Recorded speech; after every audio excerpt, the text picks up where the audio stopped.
नमस्कार साथियों, मैं एडवोकेट शुभम कुमार सेन, आप सभी का मित्र। साथियों, लगातार प्रश्न आ रहे हैं, हर वीडियो पे कमेंट आ रहा है कि सर हाई कोर्ट जो ग्रुप डी है इसका एग्जाम कब होगा, स्टेनो का एग्जाम कब होगा। इस तरह के लगातार कुछ दिनों से जो पिछले वीडियो डाले हैं मैंने अपलोड किए हैं उस पर लगातार कमेंट देखने को मिल रहे हैं। स्टूडेंट्स के मन में ये जिज्ञासा है, ये जानना चाह रहे हैं कि वो हाई कोर्ट जो ग्रुप डी है काफी समय से नहीं आ रही है, उसका एग्जाम नहीं हो पा रहा है, तो विद्यार्थी पूछ रहे हैं कि क्या उसका एग्जाम होगा भी क्या। उसको बताने से पहले मैं आपसे जो आप लोगों के कुछ प्रश्न आए हुए हैं उनका उत्तर दे देता हूं। एक विद्यार्थी मेरे से पूछ रहा था जो जिसका डॉक्यूमेंट वेरिफिकेशन होने वाला है, वो मुझसे पूछ रहा था कि सर मेरे ऊपर एक बार पुलिस ने मेरी बाइक पकड़ ली थी और मेरा चालान बना दिया था और फिर मेरा लाइसेंस पुलिस ने जब्त कर लिया था कोर्ट से, बाद में मैं छुड़ा के लेके आया। क्या उसे डॉक्यूमेंट वेरिफिकेशन में जब एफिडेविट बनेगा उसमें मेंशन करने की जरूरत है क्या? तो प्रिय मित्र, इसको मेंशन करने की बिल्कुल भी जरूरत नहीं है। क्यों? क्योंकि ये कोई एक क्रिमिनल ऑफेंस नहीं है, ये एक सामान्य सा मोटर व्हीकल एक्ट के तहत एक अपराध है जो कि जुर्माना देके तुरंत रफा दफा हो जाता है। एफिडेविट में शो उनको करना है क्रिमिनल ऑफेंस जो आपके ऊपर हुआ है, कोई 379 चोरी का मैटर लगा हुआ है, कोई 375 रेप का ऑफेंस किया हुआ है आपने, 323 कोई मारपीट का मुकदमा चल रहा है। इस तरह से कोई आरोप यदि आप पे लंबित हैं, कोर्ट में चल रहे हैं, एफआईआर दर्ज हुई हुई है इन सेक्शंस के अंतर्गत, तो आप लोगों को मेंशन करने की जरूरत है। ये एक सामान्य अपराध है मोटर व्हीकल एक्ट के तहत। हाँ, अगर कोई मोटर व्हीकल एक्ट के तहत आपने कोई एक्सीडेंटल मैटर है, कोई एक्सीडेंट कर दिया, वो तो मेंशन करने की जरूरत है, लेकिन ये चालान वालन को मेंशन करने की जरूरत नहीं है। ऐसे ही एक साथी भाई है, उसने बड़ा एक रोचक प्रश्न मेरे से पूछा है कि सर आपने लॉ कहां से किए। तो मैं उनको भी बताना चाहता हूं कि मैंने लॉ राजस्थान यूनिवर्सिटी में 3 तरह की लॉ होती है, 5 ईयर लॉ और मॉर्निंग लॉ में भी, और जो 3 ईयर लॉ है उसमें मॉर्निंग और इवनिंग ऐसे 2 तरह की लॉ होती है। मैंने मॉर्निंग लॉ से किया है क्योंकि उसमें एडमिशन लेने के लिए भी आप सभी को पता होगा। एक भाई कह रहा था कि एडमिशन कैसे लेते हैं वहां पे, क्या जाते ही एडमिशन हो जाता है? तो इसका उत्तर है नहीं, उसके लिए बकायदा एक एंट्रेंस देना होता है। 150 प्रश्नों का पूरा एक पेपर आता है जिसमें जीके, जैसे अभी आपके हाई कोर्ट एलडीसी के अंदर जीके आई, उसी तरह से जीके आई थी। इंग्लिश भी आती है और थोड़ी साइंस भी आती है, और जो सामान्य, चूंकि एंट्रेंस है वो तो सामान्य लॉ से संविधान जो है, पूरे मूल अधिकार, मूल कर्तव्य, महान्यायवादी, महाधिवक्ता, इस तरह की पूरा मतलब बिल्कुल गहराई से संविधान के प्रश्न आते हैं। जितने भी ये सेक्शंस होते हैं, महान्यायवादी किस आर्टिकल में था, 76 में था, नियंत्रक में महालेखा परीक्षक 148 में था, महाधिवक्ता 165 में था। मतलब संविधान के बहुत अच्छे प्रश्न, लेवल के प्रश्न आते हैं। उसमें मैंने टॉप भी किया था पूरे ऑल राजस्थान में ओबीसी के अंदर, और बहुत बच्चे इस परीक्षा को देते हैं, लगभग लाखों की संख्या में, लेकिन जो सीट होती है वो 600 होती है। उनमें से भी टॉप जिन 300 के नंबर आते हैं उनको मॉर्निंग कॉलेज दिया जाता है, मॉर्निंग लॉ कॉलेज। तो मेरा मॉर्निंग लॉ कॉलेज में एडमिशन हुआ था और मैंने वहां से लॉ की थी। खैर, तीसरी एक मैं निवेदन करना चाह रहा हूं, जिस भी वही का डीवी है आज वो गया है, और ये जो 1 या 2 को जाने वाला है, जो स्कीप कर रहा है, डॉक्यूमेंट वेरिफिकेशन करवाने नहीं जा रहा है, वो जरूर मेरे वीडियो पे कमेंट करे कि सर मैं डॉक्यूमेंट वेरिफिकेशन करवाने नहीं जा रहा।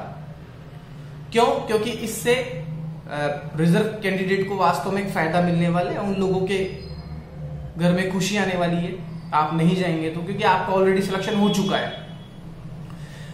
अभी मैंने डॉक्यूमेंट वेरिफिकेशन 2-3 दिन पहले एक वीडियो डाला है, उसमें मैंने बताया था कितने लोगों ने डॉक्यूमेंट वेरिफिकेशन स्किप किया है। 29 की सुबह तक का मैंने बता दिया था। 29 की शाम को भी बहुत सारे लोग नहीं गए डॉक्यूमेंट वेरिफिकेशन करवाने, और एक मैसेज मेरे को 30 के लिए भी सुबह आया कि सर मैं भी नहीं जा रहा।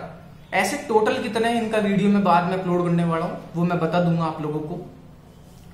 खैर, जो डॉक्यूमेंट ये जो हाईकोर्ट ग्रुप डी वाला एग्जाम है, इसको बताने से पहले साथियों मैं आप लोगों को बता रहा हूं कि मैं देखो किसी भी प्रकार की जो नॉलेज होती है वो विश्वसनीय देना चाहता हूं, बिल्कुल ऑथेंटिक नॉलेज देना चाहता हूं। क्यों? क्योंकि जब अपन किसी को गलत जानकारी दे देते हैं तो वो उसके साथ में एक वो भावनाएं जुड़ जाती है और बाद में जब उसके मन मुताबिक कोई चीज नहीं होती है तो उसका मन टूटता है। छोटी सी एक कहानी से जुड़ी हुई मैं बता रहा हूं आपको। विदेश में एक भिखारी था, बिल्कुल गरीब था, उसके तन पर बिल्कुल भी कुछ भी नहीं था, कपड़ा वपड़ा, और बिल्कुल सर्दी हो रही थी, सर्दियों के अंदर बिल्कुल कपा रही थी उसकी बॉडी, लेकिन फिर भी वो बिल्कुल निश्चिंत भाव से बैठा था, तटस्थ बैठा हुआ था बिल्कुल। तभी एक बिजनेसमैन आता है और वो कहता है कि अरे तुमको सर्दी नहीं लग रही है, एक काम करो, मैं तुम्हें एक पहनने के लिए एक कपड़ा दे देता हूं ताकि तुम सर्दी से बच जाओगे। उसने पहले मना किया, नहीं मेरे को सर्दी नहीं लग रही है, क्योंकि वो उस एनवायरमेंट में एडजस्ट हो चुका था। लेकिन फिर भी वो उसे कहता है नहीं आप एक कपड़ा ले लो, मैं कपड़ा लेके आ रहा हूं, मेरा घर सामने ही है। जैसे ही वो थोड़ी देर अपने घर में जाता है, वो जो व्यापारी है खुद के काम में मस्त हो जाता है और वो बाहर जो वो बैठा हुआ रहता है एक भिखारी, उसे कपड़ा देना ही भूल जाता है और वो अपने काम में लग जाता है, सो जाता है। सुबह उठ के देखता है कि वो जो भिखारी था थोड़ी दूर अपने घर से, उसके घर से बाहर बैठा हुआ होता है, वो मर चुका होता है। लेकिन मरने से पहले वो एक पत्र लिखता है। उस पत्र में वो ये बताता है कि उसको मेंशन करता है उस व्यापारी को कि जब तक तुमने मेरे को ऐसा नहीं बोला था ना कि एक कपड़ा ले लो, तुम्हें कपड़े की जरूरत होगी, सर्दी लग रही होगी, उससे पहले तक मेरे को कभी सर्दी लगी नहीं, जबकि सर्दी बहुत तेज थी। लेकिन फिर भी उसने लिखा कि मैंने परिस्थितियों से समझौता कर लिया था, जैसी भी परिस्थिति मैंने उसको अपने आप को ढाल लिया था। लेकिन जो ही तुमने मेरे को एक उम्मीदों के पुल बांध दिए मेरे कि नहीं नहीं तुम तो एक कपड़ा पहनो, तुम्हें तो ठंड लग रही होगी, मैं अभी तुरंत जा रहा हूं और कपड़ा लेके आ रहा हूं, और जो ही तुमने मेरा कपड़ा नाम लिया और मेरी भावनाएं उस अनुसार हो गई, मेरी मेंटलिटी जो थी, पहले मैं मानसिक रूप से बहुत स्ट्रांग था, जो ही तुमने बोला और मैं तो देखा चलो बढ़िया है, सर्दी से बच जाएंगे, इस तरह से सोचने लग गया, मेरे विचार हो गए। और फिर जब रात भर तुम नहीं आए तो मैं इतनी तेज ठंड लगी कि मैंने मेरे प्राण त्याग दिए। इसकी जिम्मेदार केवल और केवल तुम हो। तो साथियों आप लोग जो कहानी है इस प्रसंग का भाव समझ गए होंगे। जब कोई कह देता है ना किसी को और ग्रुप डी आने वाली है और फिर नहीं आती तो मन टूटता है, क्योंकि पहले से ही बहुत लंबा समय हो गया।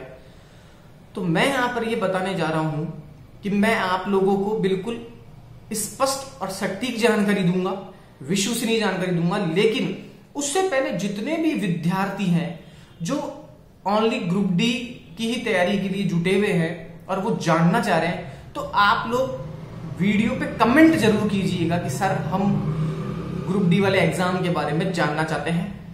आप जरूर बताइए किस किस ने फॉर्म भरा हुआ है ग्रुप डी का, वो लिखिए कि सर मैंने फॉर्म भरा हुआ है। फिर उसके बाद में मैं 1 या 2 दिन के अंदर ही आपको सटीक विश्वसनीय जानकारी देने का प्रयास करूंगा। बाकी जिन लोगों का डॉक्यूमेंट वेरिफिकेशन करवाने वो गए हुए हैं, 1 और 2 को भी जा रहे होंगे या नहीं जा रहे, तो वो जरूर कमेंट करना कि सर हम नहीं जा रहे। मिलते हैं एक नेक्स्ट वीडियो में। धन्यवाद।